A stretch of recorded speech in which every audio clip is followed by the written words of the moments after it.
Welcome to the second video for evolution. In this video, we will discuss Hardy-Weinberg equilibrium and the use of the Hardy-Weinberg equation. When we study evolution of populations, we are studying this change in allele frequency over time, which means we need to be able to define if the allele frequency has changed over multiple generations. Hardy-Weinberg equilibrium states that the allele and genotype frequencies of a population will remain constant from generation to generation when there are no evolutionary forces acting on a population. We use Hardy-Weinberg equilibrium to identify instances when allele frequencies depart from its expectation, implying that the population is under an evolutionary force. In order for a population to be at Hardy-Weinberg equilibrium, it must meet the 5 conditions listed on this slide.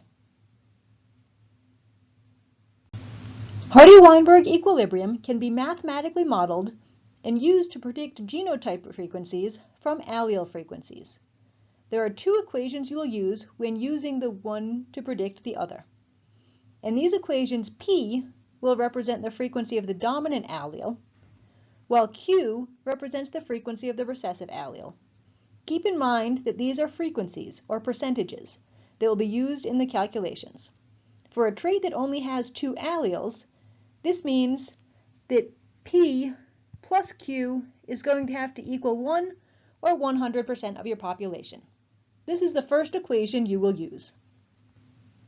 Now we will relate the allele frequencies to the genotype frequencies in the same way we relate alleles to genotypes when doing genetic problems, by using a Punnett square.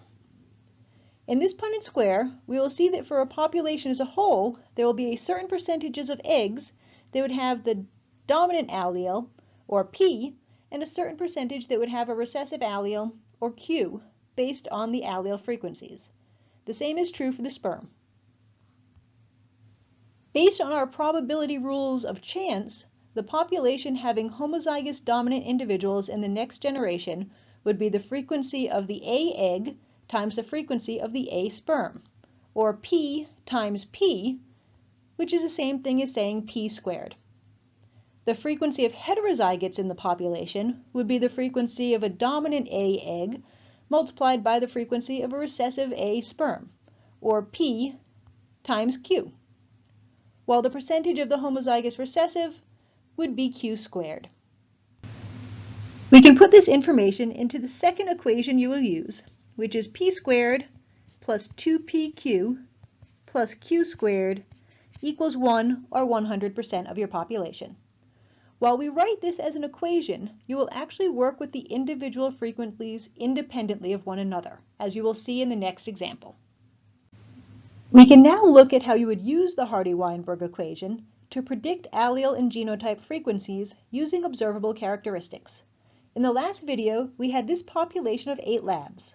We know that the 4 chocolate labs must be homozygous recessive, but do not know if the black labs are heterozygous or homozygous dominant.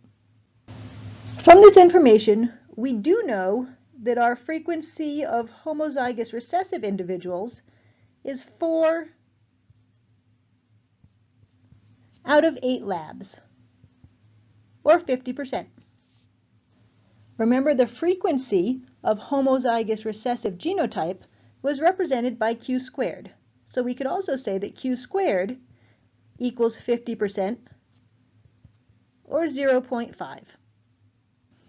This gives us a piece of information to work with, because Q squared equals 0.5 is an equation, and if we take the square root of both sides, we will learn that Q is going to equal 0.7. With this piece of information, there's now another equation we can solve, because we know that P plus Q equals 1.